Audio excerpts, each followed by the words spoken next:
Shalom, shalom, bien-aimés dans le Seigneur. Soyez bénis ce matin.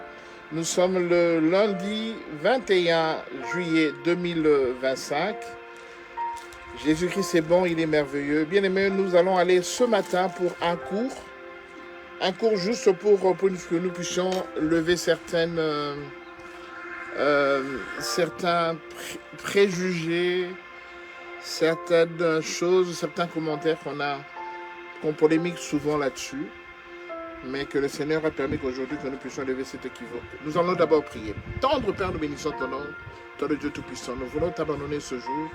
Manifeste-toi ce matin, Seigneur Jésus-Christ. Touche mon frère et ma soeur, Seigneur Jésus, afin que ce message puisse lui apporter la paix, la joie et la vie. Seigneur, nous voulons te mettre à la première place parce que c'est toi qui en es propriétaire. Nous ne sommes que derrière toi pour te suivre. C'est dans le nom de Jésus-Christ de Nazareth que nous t'avons ainsi prié. Amen. Soyez bénis, bien-aimés. Shalom, shalom. Que le Seigneur soit béni. Nous voulons faire un très court ce matin, pour lever en fait une équivoque par rapport à certaines choses, par rapport à certaines idées préconçues que nous développons par rapport à ce que le Seigneur avait dit auprès de ses disciples. Nous lisons dans le livre de Jean, chapitre 21, le verset 11. Jean, chapitre 21, le verset 11. La Bible nous dit ceci. Je rappelle que c'est juste un cours.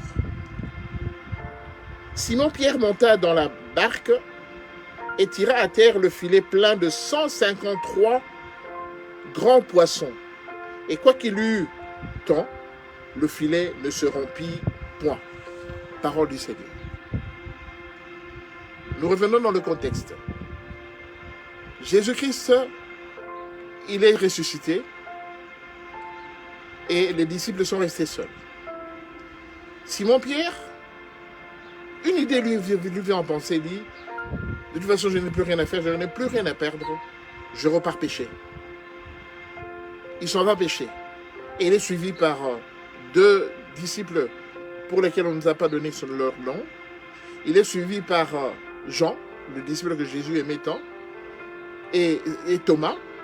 Et ensuite, il y avait les deux fils de Zébédée. Donc, ils étaient au total 7 personnes qui avaient suivi Pierre pour aller pêcher.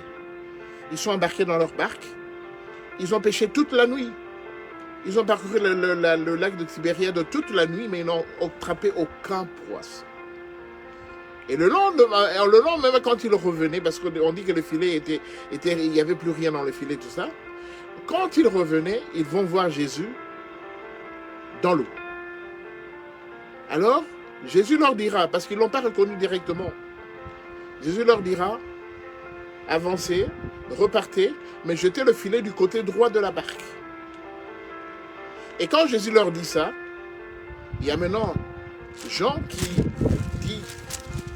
dit à Simon, c'est le Seigneur. Et sitôt, Simon-Pierre, quand il reconnaît que c'était le Seigneur, vite il s'habilla parce qu'en fait, il n'avait pas de vêtements sur lui. Bref, ça on a déjà parlé de ça la fois passée. Mais ce qui nous a intrigués dans ce texte, c'est la fin. Vers la fin là, on nous parle de 153 poissons qu'ils ont dû attraper quand ils ont jeté le filet. Et que la Bible dit que c'était tellement beaucoup que le filet, en fait, aurait pu se rompre, mais le filet ne s'était pas rompu. Et ils étaient 153 gros poissons. Alors notre problème, c'est de savoir pourquoi le Seigneur a insisté sur 153 gros poissons. Le nombre de poissons. Est-ce que cela était intéressant pour nous? C'était intéressant pour la pêche miraculeuse? Est-ce que c'était intéressant pour qui que ce soit? Mais si on a donné ce chiffre, c'est que ça devait être d'une importance quand même extrême. Et par rapport à cela, on a interrogé le Seigneur. On a commencé à se poser des questions.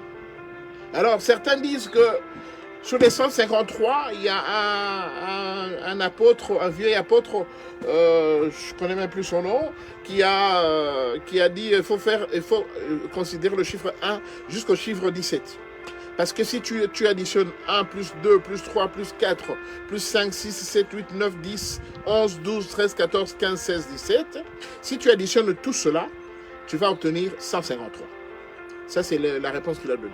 Alors, d'autres personnes disent, non, sur les 153, c'est parce qu'en fait, il y a 10, ça représente les 10 commandements, 5 représentent les 5 ministères, et puis 3 représentent les 3 personnes en Christ. Ce sont des gens qui polémiquent là-dessus. Certains rentrent dans la chiffrologie. Nous, on n'est pas dans la chiffrologie, bien aimé. Moi, je ne suis pas dans la chiffrologie pour essayer de comprendre, aller lire les livres des Grecs, lire les kabbales juives pour essayer de comprendre c'est quoi 153 gros poissons. Et finalement, par la grâce du Saint-Esprit, nous avons compris qu'en fait, le 153, pourquoi le Seigneur a dit 153? Souvenez-vous que le Seigneur avait dit à Simon-Pierre, il a dit, Pierre, tu es pêcheur de poissons, mais je ferai de toi pêcheur d'hommes. Le Seigneur avait promis ça à Pierre. Si bien que quand le Seigneur a été ressuscité, qu'il était encore parmi les disciples avec son esprit, Jésus-Christ ressuscité, il est apparu là où se trouvait Pierre. Parce qu'il avait donné, il avait dit que je ferai de toi un pêcheur d'hommes. Et maintenant, quand ils ont pêché, ils ont attrapé beaucoup de poissons. Et le poisson était tellement rempli que, heureusement, comme la Bible dit, et quoi qu'il y en eût tant, le filet ne se rompit point. Donc le filet n'a pas pu se rompre.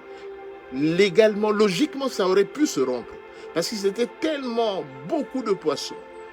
Mais le filet n'était pas rompu. En fait, le Seigneur dira à Pierre quoi? Je t'avais dit que tu seras pêcheur d'hommes. Maintenant, c'est toi qui diriges cette entreprise. C'est toi qui diriges cette circonstance avec tes collègues, les autres disciples. Alors, je reviens à ce que je t'avais dit avant. Je t'avais dit que tu es Pierre et sur toi, je bâtirai mon église. C'est toi qui la mort ne prévaudra point sur l'église. Et je te donne les clés de l'église. Donc je te confie beaucoup de missions. À part le fait que je te donne les clés de l'église, je t'avais dit également, tu seras pêcheur d'hommes. Donc, finalement, le Saint-Esprit nous a convaincus que dans les 153 gros poissons qu'ils ont pris, pourquoi on dit 153? Parce que les 153 représentent le nombre des nations, qui doivent venir auprès de Christ. Dans les 153 gros poissons, c'est 153 États, 153 nations, qui ne connaissaient pas le Seigneur, mais pour lequel le Seigneur a voulu qu'ils viennent et qu'ils soient convertis dans le Seigneur. C'est pourquoi il a parlé de 153 gros poissons. Et c'est la raison pour laquelle, au lieu que le filet ne puisse se rompre, le filet n'a pas pu se rompre parce qu'ils sont sous la protection, la haute autorité du Seigneur Jésus-Christ de Nazareth.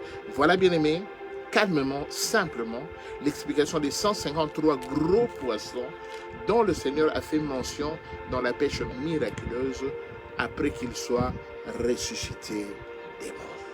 Donc, ce que nous pouvons retenir aujourd'hui, pour la journée d'aujourd'hui, que le Seigneur nous donne une mission comme il avait fait auprès de Pierre et des disciples, d'aller recueillir, d'aller de par le monde, essayer d'évangéliser au moins 153 nations pour qu'ils viennent au Seigneur.